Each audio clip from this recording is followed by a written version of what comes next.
Hey you guys, Matt Allen here. Welcome back to Tactical Bassin. Today we're talking about square bills for fall bass fishing. How to take a square bill crankbait and adapt the baits, the colors, different retrieves, all sorts of little tricks you can do to really dial in your square bill fishing to catch the most fish this fall.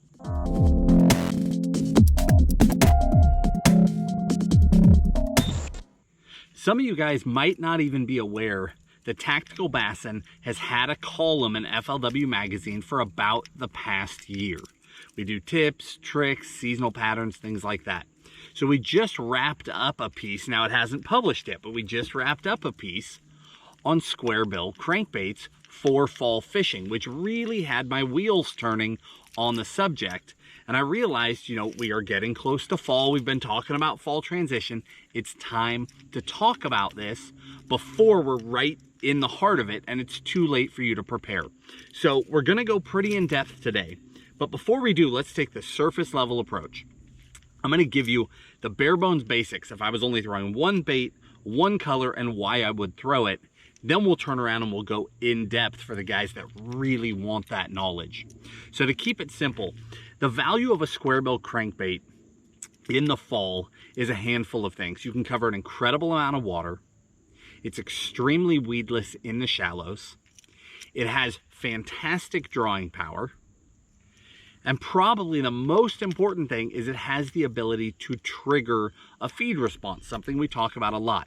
If you know how to work the bait, how to get aggressive with it, stop and go retrieves, that sort of a thing, it's the combination of drawing power and that reaction, that drawing that feed response is unbelievable. So if you really just want to keep it simple going into fall, this is my actual favorite in my favorite color. This is a biggie. It's the larger size. I call it a papa. But this is a biggie. The color's called abalone shad. Very reflective. It's got a tiny touch of chartreuse, but mostly it's a shad type color with, in this light, you can't really see it, but there's quite a bit of reflection coming from the interior. There's some chrome inside there.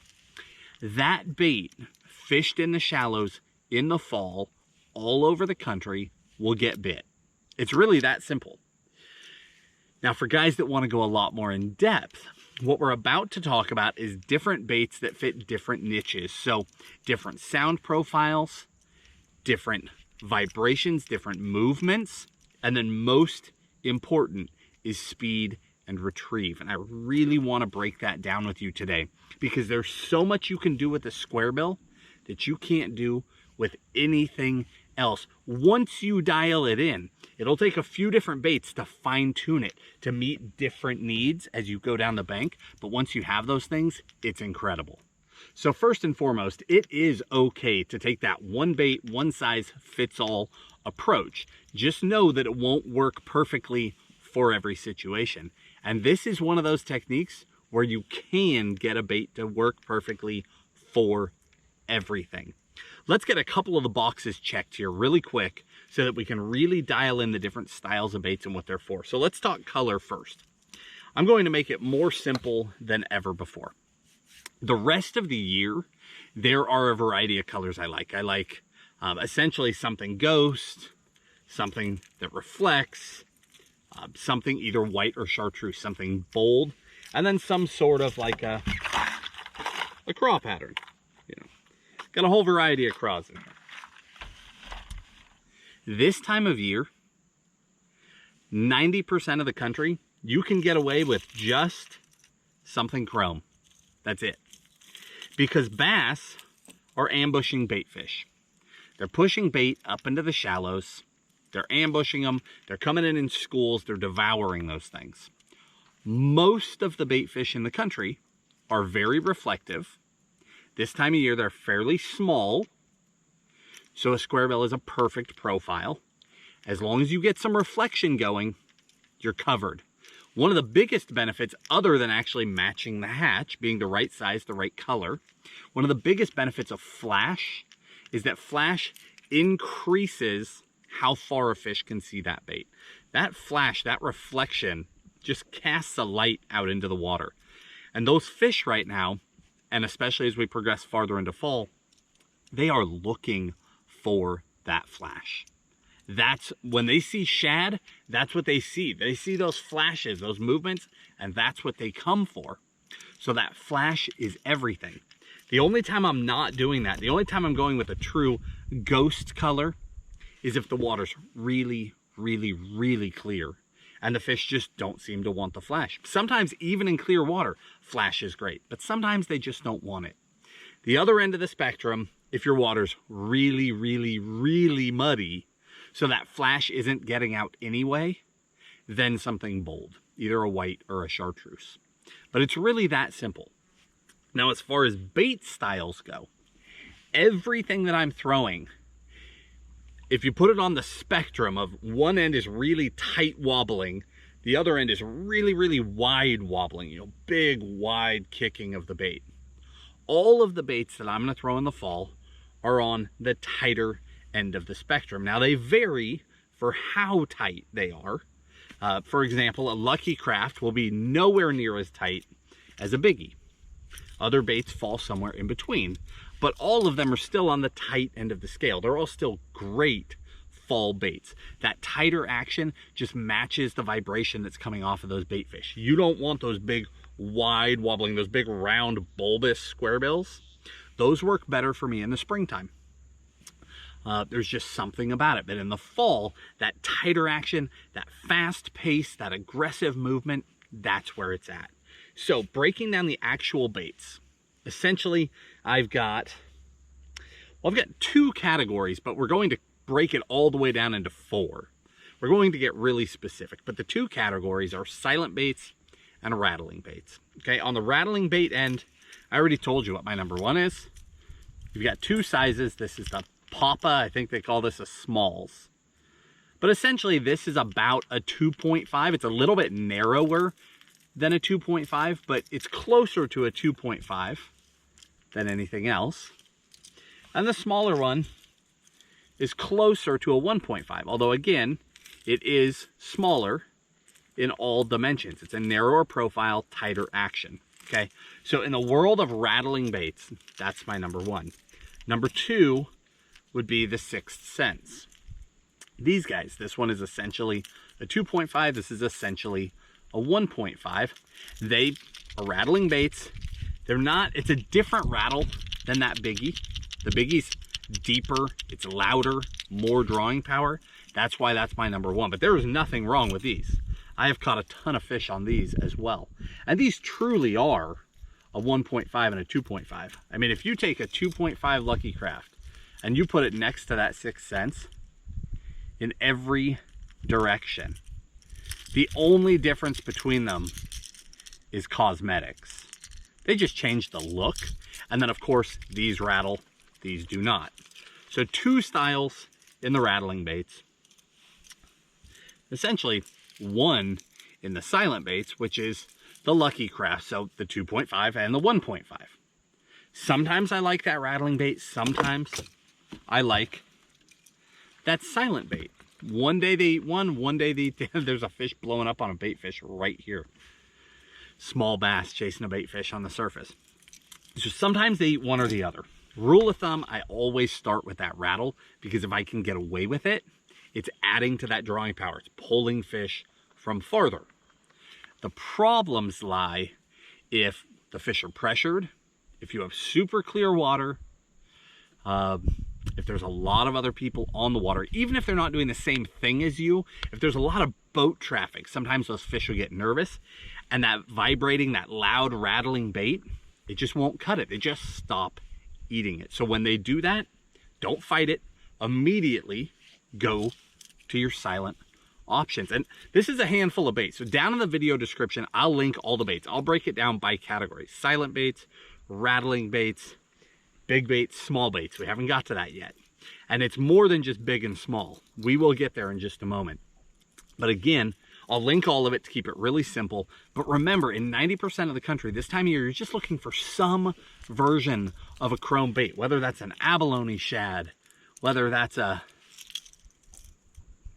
golden shiner. That's what that one was. I started to draw a blank.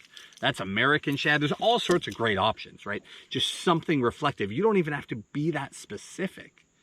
just throw that flash out there while you're fishing it. Now, on the big end, pretty simple. These are BDS 6s. These are the big 6 cents. This is an old discontinued Lucky Craft there. But big profiles, okay? Both are fantastic. We've caught giant fish on both of them quite a few times. Both of those are dynamite baits. When would you throw a big one? If your bait fish are bigger. If your fish are chasing gizzard shad, if they're chasing larger profiled threadfin shad, go to the bigger bait. Don't fight it. It's that simple. Now, going smaller is not just as simple as going smaller. There's multiple reasons to do it, okay? So a 1.5, that small biggie, that small 6th sense, all of those are small profile baits, but there's something about square billing that it seems like everyone overlooks, and we're hitting it right now. Those of you that have hung in this long, you are about to get the details, the fine detail, the thing that matters the most with a square bill, and that is matching depth. So many people don't do it. Now, I have a favorite bait, and I said you could just take a favorite and throw it. And if the water's a little too shallow, it'll be getting hung up. If it's a little too deep, you'll be up off the bottom, but it will work. You will catch fish. But if you want to fine tune it like never before, don't worry about profile. Get a handful of these baits and worry about depth. Now, if you're just rock bottom, this is less important to you, because I can take a bait that will run to 7 feet and I can throw it up in 3 feet of rock and it'll just smash its way along the bottom. I could throw it in 6 feet, it'll smash its way along the bottom. But if you have grass, if you have mud, if you have slime especially, you literally can't fish these baits if they contact the cover. Now, hard grass, you can catch in that and break it free, and that works great. But if you've got that just nasty, slimy grass, like what I have back here behind me, if your bait catches in that, you'll immediately think, I can't throw a square bill. That is not the case. Start focusing on exactly how deep each one of your baits goes, and tie on the right bait for the job, because in the fall, a ton of these bait fish go dirt shallow. I'm talking dirt shallow. And if you've got anything that's not hard bottom, you're in trouble. But there are baits that can do it. They are rare. So Lucky Craft used to make a BDS one. It's a bulbous bait. This is one of them. They go on eBay for like 50, 60, 70, 80 bucks, sometimes more than that. It's insane. I'm not advocating that. But these were great baits. They were not $100 baits, but they were great baits. They did a great job because you could fish them ultra shallow, where you could fish almost nothing else.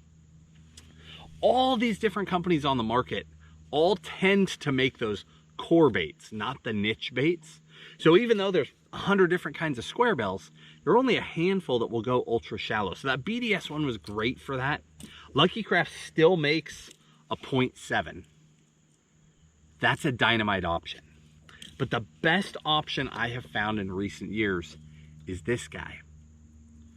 Spro Fat John 50. That little guy right there.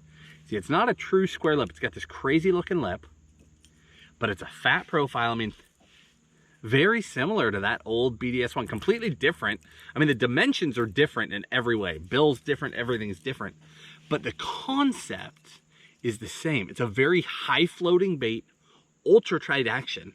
I mean, it's just vibration, right? It doesn't even feel like it pulls. It's just vibrating, almost like a chatterbait. But it fishes so shallow. That is critical. This is a phenomenal bait. I started playing with this one. I was late to it. I didn't realize what it was.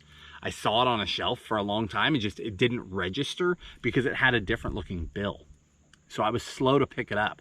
Thought it was going to be some sort of like a tiny little wake bait. It's not. It fit that niche perfectly. So I've been playing with it for, I don't know, a year and a half or so. But I had such a good time with this bait last fall, because truly you can throw it right on the bank. Now, why are we throwing square bills right on the bank? What is the deal? They are probably the best match for these bait fish that is still weedless. because a squarebill deflects off of cover so well, you can throw it up into inches of water and grind it down out of there and catch these fish without getting snagged. Most of the other things that look really good would get snagged. And if you're in a situation where bass are blowing up on bait fish, if you disturb them, it's over. If you get snagged and you have to go in there, that's a wrap. You've blown it. So a bait that can get in and out of that stuff, still looks right and will get the bites, is magical. And essentially the only other thing that will do that is a topwater. It'll get in and out of there. And sometimes they just don't want topwater. So squarebills have a very, very special place in our arsenal going into fall. Now, I mentioned retrieve. We talked a lot last fall about speed cranking when we released our deep crank, the Tactical DD. We speed crank with squarebills also. So just as fast as you can turn that handle, burn, burn, burn, burn, burn, burn, pause, burn, burn, pause, burn, burn, pause. Really, really aggressive fishing to trigger that core reaction strike out of those fish. Now you can just go down the bank, throw that thing out there, wind it back, throw it out there, wind it back, and it'll work. In fact, they work really well. But if you can throw that out there and get that reaction, and you can fine tune that for yourself, it's next level. The fish just devour them. There's something about that stop and go. It just draws that core response, especially when they're already looking for bait fish. It's amazing. So you need to be throwing a squarebill this fall, whether you're on a boat or the bank. One of the other great things about the squarebill is for a bank fisherman. This is one of the baits that really truly applies to you in every way, especially if you're speed cranking it and you figure out baits that will fish at your depths, because it is weedless. So you can cover water from shore. When you hit bottom, if you pause, that bait will start to float up. Burn, burn, burn. When it touches, pause, it'll float up. They're very weedless for a treble hooked bait. So you can do great things from the bank. Now, you wouldn't want to throw a great big one that's going to go down 6, 7, 8 feet from shore if you're on a slow slope, but you would want to throw one of the little guys and you'll be just fine. Now, gear is a whole nother animal. We have, over the years, truly dialed in our gear for this technique. Sometimes I throw it on braid to mono leader. Sometimes I throw it on straight fluorocarbon. It depends on how reactive I need to be on a given day. If the fish want that burn, burn, pause, you will never get more reactive than you can with braid. With braid, when you stop, the bait stops. When you go, the bait goes. With fluorocarbon or mono, there's more give in the line. So when you stop, the bait still has to slow down. It won't just be these abrupt start and stops. But sometimes that doesn't matter as much. And there are obvious advantages to fluorocarbon, especially in a clear water situation. You're much more stealth. You can get a little bit deeper because sometimes it's not about going ultra shallow. You actually want a little more depth. Sometimes you don't want to go to a mid diver or a deep diver, so you could take a 2.5 squarebill, throw it on a lighter fluoro and get those couple extra feet, and now you're catching fish a little deeper. Most of the time, though, we're going the other direction. We're trying to get those baits to go shallower and shallower and shallower. Another quick tip for you, if you're playing somewhere here in the middle, you're not playing with those true ultra shallow baits, and you want to try and get them shallower, two things you can do. One is high stick the rod as you reel. That'll change the line angle, and it'll keep that bait up quite a bit more. It'll save you an extra foot or more keeping that bait up off the bottom, and you can fish it in shallower water. Then the other thing is, if you've got a little bit of murk, the water isn't totally clear, a little bit of stain, where it doesn't matter as much about line visibility, go to a heavy mono leader, go to like a 15 or a 20 pound, and as you're high sticking, it'll keep that bait even higher in the column. You can fish it even shallower, much like you could a smaller bait with a narrower bill. So again, you can adapt these baits to do different things, but if you just get a handful of baits to meet those different depth needs, you know, get that one that goes ultra shallow, get a bread and butter bait with a rattle in it, get a silent bait. You can dial it in a bunch, but just with a handful of baits, you can cover almost everything. It's an amazing technique, and you guys, if you haven't done it, you'll love it. If you have done it, hopefully these little tips will really help you dial it in this fall so that you can get out there and just smash on these fish. This is going to go for a few more months, so definitely get out there, put it to work, dial in your technique. Don't be afraid to just burn, pause, burn, pause. Do it with a fast reel. An extra fast or a true high speed, a 7-to-1 or an 8-to-1 reel is ideal. You won't have to work anywhere near as hard as you would with a slower reel. You can literally turn the handle less times and still keep up that super fast speed. So a faster reel will really help. And of course, the right rod is everything. I will list our favorites down in the video description, our exact favorite combo. But this is one technique I will say, if you're a budget angler, you need to save some money somewhere. Your crankbait rod is a great place to save some money. You want a quality reel because you need distance. But the rod itself, I still like some really high-end rods for this because they're so specialized. And I dial in a specific rod to a specific bait so that if I get a giant bite, I land every one of those fish. I don't want to lose a giant. So for me, it is worth the investment to truly dial it in to every style of bait. But this is a category where you can get away with a fairly inexpensive rod and still get a great action that will throw the majority of the baits. A lot of those $50 to $100 rods, and we'll link some specific ones for you, but a lot of those less expensive rods tend to be very parabolic. Naturally, they're just more parabolic than a higher end rod. Higher end rods tend to be much more crisp. Those more parabolic rods are what you want for a crankbait anyway, for a squarebill anyway. So you can get away, you can save a lot of money, and you can get a rod that will still load up great. It'll hold those fish well. It just won't be as sensitive. But for a lot of people, that's a sacrifice worth making. So keep that in mind. Guys, I hope this information helps you. If it did, hit that like button, subscribe to the channel, share the videos with your friends. We appreciate you, and we'll talk to you soon.